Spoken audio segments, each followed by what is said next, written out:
My sophomore year was pretty standard, you know. The biggest worry was usually a pop quiz in history or trying to figure out what was actually in the mystery meat at lunch.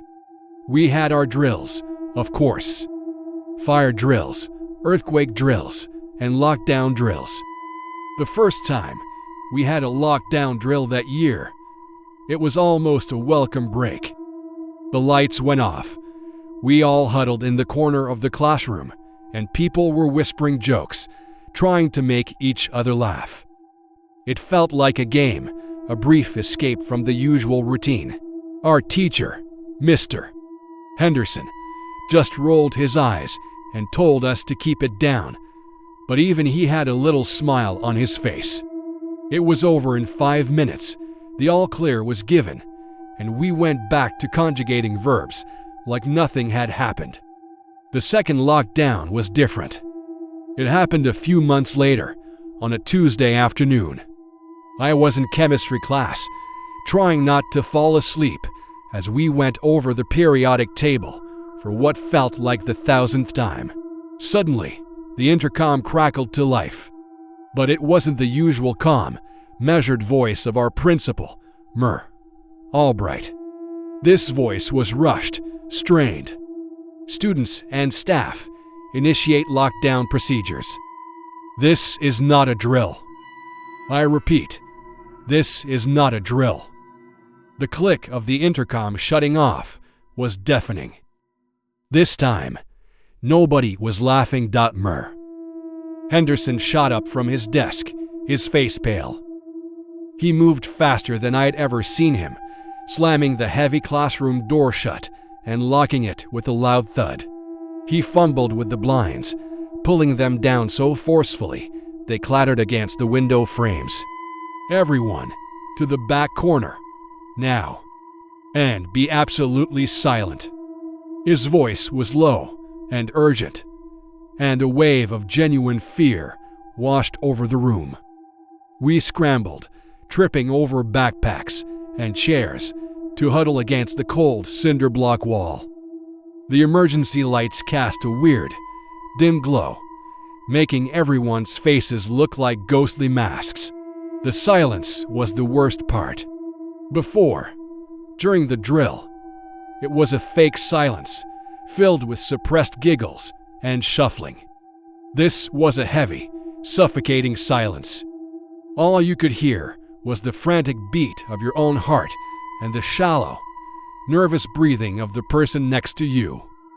I remember looking around at my classmates. Sarah, who was usually so bubbly, was hugging her knees to her chest, tears silently streaming down her face. Mark, the class clown, was staring at the door, his jaw clenched tight. We were all just waiting for something, anything, to happen. Minutes stretched into what felt like hours. Every tiny sound from the hallway made us jump. The creak of the old building settling, the distant hum of the ventilation system, it all sounded menacing. We had no idea what was going on. Was there an intruder? A threat outside? Our minds raced, filling in the blanks with the scariest scenarios imaginable. Mr.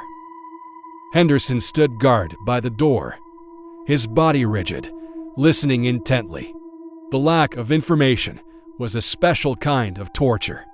No updates, no all clear, just this endless, terrifying quiet. I think about 20 minutes had passed when we first heard it.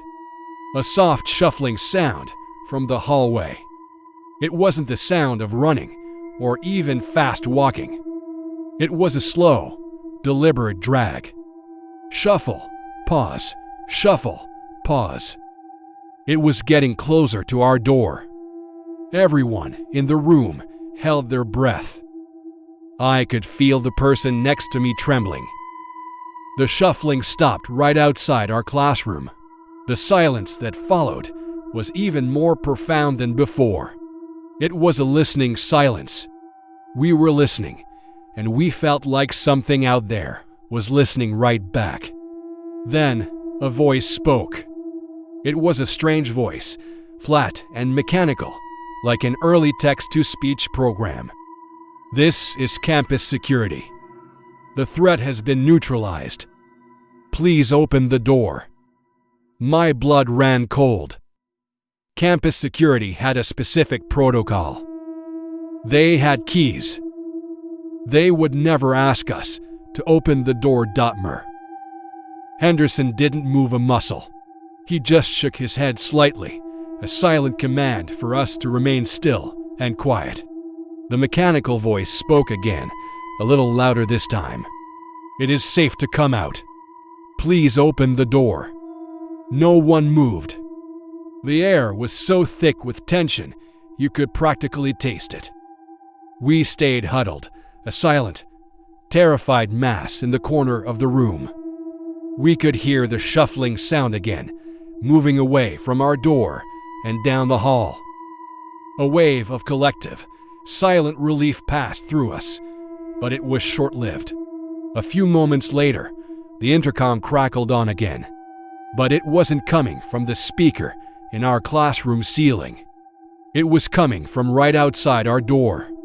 And the voice, it was our principal's voice.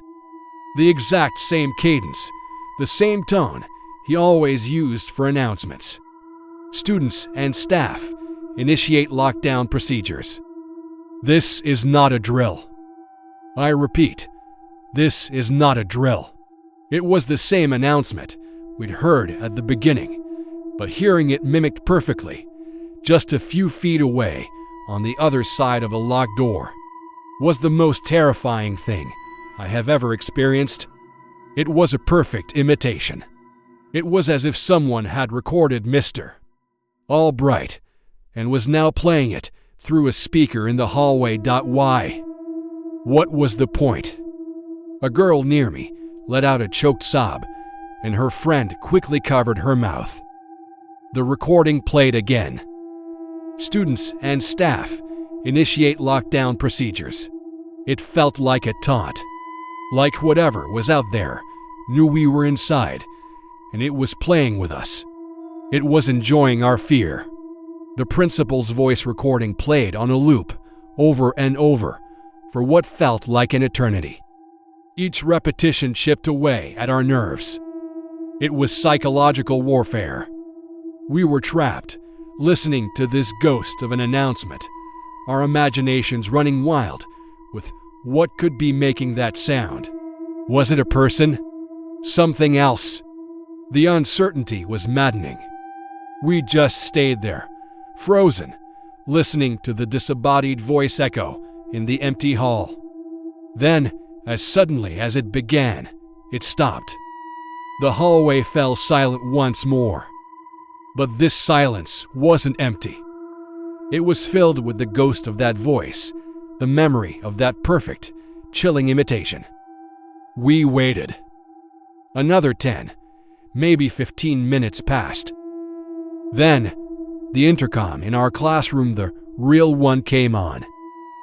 It was the actual Mr. Albright. His voice was shaky, but it was him. "The lockdown is over. All clear." I repeat, all clear. No one moved for a full minute. We were all too scared. Finally, Mr.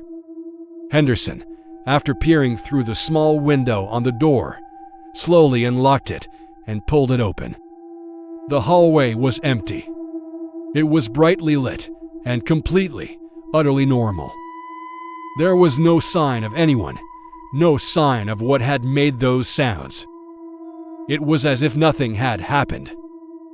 We stumbled out of the classroom, blinking in the bright light, feeling dazed and confused. In the days that followed, rumors flew around the school like wildfire. Our class wasn't the only one. A history class down the hall heard a perfect imitation of their teacher's voice, calling out students' names one by one. A group in the library heard the sound of a woman weeping, the sobs moving up and down the aisles between the bookshelves. Everyone had a story, each one stranger and more unsettling than the last. The administration never gave us a real explanation. They said it was a technical malfunction with the PA system, a crossed wire that caused audio feedback and strange echoes. But we knew that wasn't true. A crossed wire doesn't shuffle down the hall. It doesn't mimic voices with perfect accuracy right outside your door. A week later, maintenance crews came and removed all the external speakers from the hallways. They just took them down, plastered over the holes, and painted the walls as if they were never there. They never said why. We all just went back to our classes, back to worrying about quizzes and lunch menus. But things were never quite the same. The hallways felt different. The silence between classes felt heavier. And every time the intercom crackled to life, even for a normal announcement, a part of me still freezes, waiting to hear a voice that isn't supposed to be there. We never found out what was in the hall that day, and honestly, I don't think I ever want to. Thank you for listening.